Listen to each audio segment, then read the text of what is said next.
The television was old, the kind that took a few seconds to warm up. The picture bloomed slowly, colors bleeding into focus. Grainy security footage, black and white. The timestamp in the corner jumping forward in silent jerks. A bank lobby, a teller window, a figure. Dad turned up the volume, but the footage had no sound, just the low hum of the television itself. He stood beside the armchair, remote in hand, not looking at us. "This is someone withdrawing my $200,000, he said. His voice wasn't loud. It was the voice he used when something was already decided.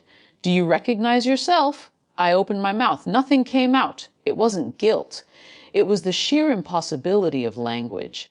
My sister was sitting across from me on the couch. Her glass of water hit the carpet.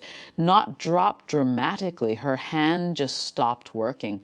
The glass bounced once, then rolled. Water soaking into the beige wool. Neither of us spoke. The footage looped. The figure at the counter, patient, waiting. Shoulder-length hair. A jacket I didn't recognize. But the way she leaned on the counter, weight on one hip, that I knew. I'd seen that stance 1,000 times, waiting for the microwave, waiting for a bus, waiting for our father to finish a story. Dad sat down, he pressed mute. The room became the kind of quiet that has physical weight. "I'm not asking who?" he said. "I know who.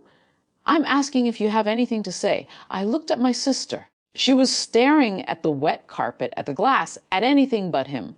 Her face had that expression she got as a child when caught frozen, hoping invisibility would follow. I should have felt something. Rage, betrayal, vindication. Even I'd always been the careful one, the one who checked receipts, who questioned the math.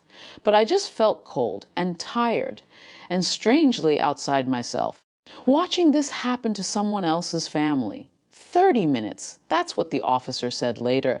30 minutes between Dad hanging up and the knock on the door. In that half hour, I didn't speak to my sister. She didn't speak to me. Dad sat in his armchair, remote in his lap, staring at the blank screen. And my mind did what minds do in crisis. It wandered into useless corners. I remembered when Mom was alive, how Dad would bring home his bonus check every December. He'd lay it on the kitchen table, and we'd all watch as he wrote the deposit slip, a ritual. Proof that hard work meant something. My sister always got bored and wandered off. I always stayed watching him fill out the forms, learning. I remembered a conversation 6 months ago. My sister mentioned she'd been having coffee with one of the bank tellers. "Just friends," she said. "A guy she knew from high school." I thought nothing of it. I remembered her asking me, a few weeks later, if I'd ever co-signed anything for Dad, if I knew his passwords for anything, just making conversation, just curious. The knock came, 3 quiet, professional raps. Dad didn't move. I went to the door. 2 officers, a man and a woman, both young, both calm. They asked for my father by name. I nodded and stepped aside. They entered like people who had done this before. Scanning the room without appearing to scan, the woman approached my sister. "Ma'am, we need to ask you a few questions." My sister finally looked up. Her eyes were wet, but her face was dry. She looked at me. For what? Help, forgiveness, an explanation I didn't have. I looked away, not in anger, in confusion. I genuinely didn't know who she was anymore. Maybe I never had. The male officer spoke quietly with Dad. I caught fragments. Surveillance confirmation, bank cooperation, formal charges pending. Dad nodded, his face gray, his hands still holding the remote. I was asked to give a statement. I sat at the kitchen table, the same table where Dad used to lay his bonus checks, and told the officer what I knew, which was nothing. I hadn't known. I hadn't suspected. I'd just been the responsible one, the one who paid attention, the one who was never surprised.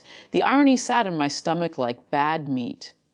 Through the kitchen doorway, I could see my sister in the living room. The female officer was talking, her notebook out. My sister's lips moved, but I couldn't hear the words, just a low murmur. Like the television had been on mute all along. When they led her out, she paused at the door, turned, looked at me. Her expression wasn't anger, wasn't shame. It was something I still can't name. Hollow, confused, as if she was the one who didn't understand what was happening. As if I was supposed to fix it, I held her gaze for a second. Then I looked past her at Dad. He was still in the armchair, still holding the remote, staring at the blank television. The door closed. The room was quiet. The carpet was stained. The glass was still on its side, a small puddle of water reflecting the ceiling light.